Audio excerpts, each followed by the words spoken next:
Está Carlos Ortega.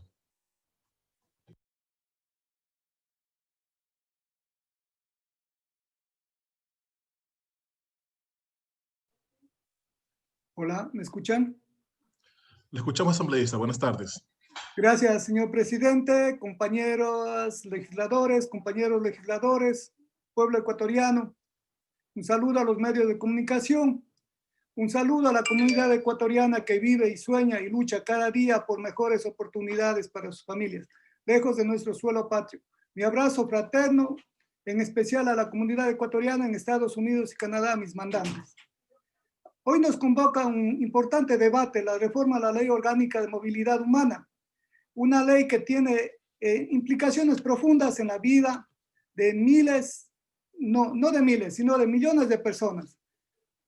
El informe que debatimos nos invita a reflexionar sobre dos aspectos sustantivos. De una parte, la necesidad de revisar y perfeccionar la Ley Orgánica de Movilidad Humana, y la otra, el imperativo ético, político, de elaborar la mejor ley posible para esos millones de personas. Entonces, colegas, el debate de movilidad humana debe ser, ante todo, un debate de garantía, promoción, exigibilidad y vigencia de los derechos, no exclusivamente desde un enfoque de políticas públicas y menos de políticas securitistas o aquellas que pueden esconder el temor al otro. Ahora bien, ¿cuál es la mejor ley posible para esos millones de personas, de migrantes, inmigrantes o personas en tránsito, refugiados o víctimas de trata y tráfico de personas? Sería primero, es aquella que cuide justo en el paradigma de la migración segura, ordenada y regular. Segundo sería aquella que logre la armonización de la ley con el resto del sistema jurídico. Y tercero, aquella que sea justa y legítima, es decir, que distinga entre los derechos, beneficios y privilegios. Como representante de los migrantes he remitido algunas observaciones por escrito que voy a resumir a continuación. Primero sería el plazo claro para el trámite de repatriación de restos mortales, que ciertamente eso se ha vuelto un problema cuando un ciudadano ecuatoriano fallece. Entonces, ahí cuando nos vemos en los tediosos trámites burocráticos. He propuesto que en el artículo 40, de una vez presentada la petición y cumpliendo los requisitos del trámite administrativo de repatriación, los restos mortales no puedan exceder un plazo de 8 días. Colegas, no es posible que un trámite de repatriación de cadáver llegue a demorar 30, 40, hasta 45 días. Además, es fundamental que Cancillería informe a través de sus redes sociales los requisitos y el procedimiento puntual para acceder a este derecho. No puede ser que las familias de los inmigrantes, además del dolor de la pérdida de sus seres queridos, tengan que enfrentar una tediosa burocracia. Sobre los derechos de participación política, es necesario que el artículo 13 mantenga amplia concordancia con las recientes reformas del Código de la Democracia, que en el artículo 52 establece la responsabilidad consular en la difusión, promoción de los procesos electorales y el cambio de domicilio electoral. Me permito recordar que la Asamblea ya ratificó esta posición cuando recibió la objeción presidencial, por lo que es necesario tanto el contenido del artículo 13, numeral 13, el artículo 23 de la Ley de Movilidad Humana sean concordantes con el Código de la Democracia. Debe quedar claro del deber de las misiones diplomáticas y consulados de difundir, promover los procesos electorales y cambio de domicilio, pues sin la disposición legal los consulados seguirán echándole la pelotita al Consejo Nacional Electoral, como se ha venido haciendo en los últimos tiempos. Sobre el derecho del envío de bienes, modalidad 4x4, establecido en el artículo 13, a pesar de que las reformas que ha hecho la Asamblea, se sigue vulnerando los derechos de los migrantes. Ahora, por ejemplo, estableciendo un registro del núcleo familiar, es decir, complejizando más la vida del migrante, que ya bastante hace con trabajar 16 horas diarias al día para enviar sus remesas. Es necesario incluir una categoría aduanera específica, estableciendo que el SENAE destinara personal suficiente y lo capacitara para atender la demanda, siempre con atención de calidad y calidez. Asimismo, que los consulados, en coordinación con el SENAE, realicen campañas informativas, porque eso no se ha visto todavía. Respecto a las funciones del servicio consular, establecidas en el artículo 23, entre la experiencia que tenemos de la pandemia, he propuesto que en el numeral 3 se incluyan los casos de emergencia sanitaria. Asimismo, es necesario disponer la atención oportuna, con calidad y calidez a la comunidad. No es justo que en momentos difíciles como los estamos atravesando en algunos consulados, porque sí, o sea, hay que decir, no es en todos, las personas más vulnerables como nuestros abuelitos deban esperar hasta 5 o 6 meses para obtener una cita consular, algo totalmente inaudito y que protesto. Tampoco es justo que no exista precaución sobre estos temas, porque del señor canciller, que no sé quién es y que nunca se ha presentado a la comunidad ecuatoriana en Estados Unidos y Canadá, como tampoco supimos del anterior canciller, que jamás se interesó en los asuntos comunitarios.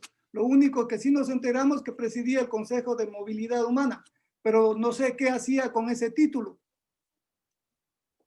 En este mismo tema propongo incluir la disposición para la prestación de servicios telemáticos. Respecto a lo que es homenaje de casa, destacando los avances de la reforma planteada en el informe, es necesario que en el artículo 36 se incluya un numeral que permita la venta del vehículo en casos de urgencia económica, en caso de una enfermedad catastrófica, rara o huérfana de la persona, migrante o persona dependiente de ella. La empatía de la que hablaba Rousseau debe guiar también el quehacer parlamentario. Con esto, no estamos diciendo que el migrante pueda vender el vehículo en cualquier momento, sino en casos por demás humanitarios. También en este tema es necesario que el artículo 36A establezca con precisión cuáles son los incentivos o beneficios de la adquisición de un vehículo en Ecuador y que estos no sean inferiores a lo recibido por los migrantes que traen su homenaje de casa.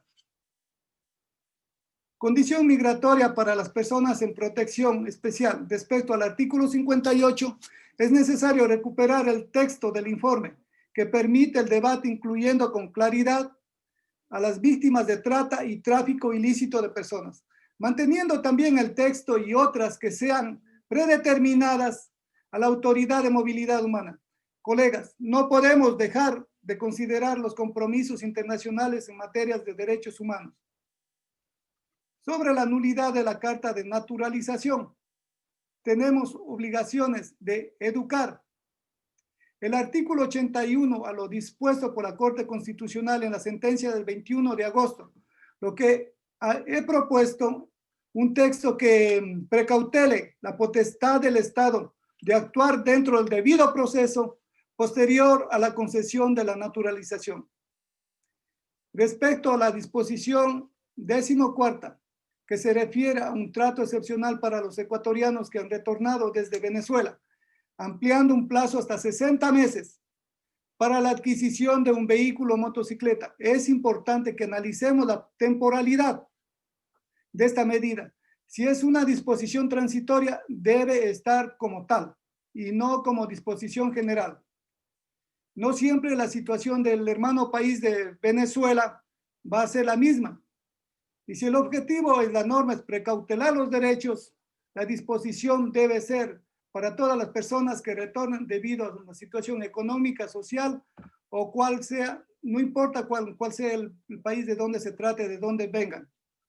Sobre los pasaportes diplomáticos en el numeral 152, debo decir, colegas, que es impresentable que esta asamblea permitamos que se incluya una norma que parece desastre, es decir, hecho a la medida, que contraviene el deber de legislar con sentido nacional. ¿Cómo es posible que un enfoque monárquico se pretenda otorgar pasaportes a diplomáticos y a los exministros de Relaciones Exteriores y su cónyuge. Quiero pensar que en este lapsus no fue lo suficientemente debatido en la comisión. Confío que a su momento será corregido. En esta misma línea, alerto sobre todo el contenido de la disposición general 15ª. Cualquier mal pensado creería que estamos legislando nosotros los asambleístas al permitir que hasta 3 años después de culminadas las funciones en un país de un servidor público pueda hacer uso de los beneficios de retorno como migrante retornado. Sí que es algo intolerable. Colegas, no podemos enviar este mensaje a los ciudadanos. Es una falta total de respeto y ajena a todo sentido de la realidad. Si permitimos normas como estas, no podemos sorprendernos quizá de la pésima calificación ciudadana a la Asamblea Nacional. Invoco que esta ley incorporemos, además del sentido de lo razonable del que hablaba Aristóteles, el sentido de lo virtuoso y de la razón, modificando estos excesos que se advierten en un texto que en general tiene muchos aspectos positivos. Colegas, parafraseando a Víctor Hugo, cuando el deber se ve con claridad, no se puede dudar sobre la línea de conducta que se debe seguir. En esta ley es imperativo hacer lo correcto. Exhorto, compañeros legisladores, señor presidente de la comisión, señores miembros de la comisión, que esas observaciones vayan encaminadas en procura que los textos tengan legitimidad y que respondan a un espíritu legislativo con informe de derechos y no de privilegios. Señor, espero que mis observaciones junto a las otras que remito sean consideradas.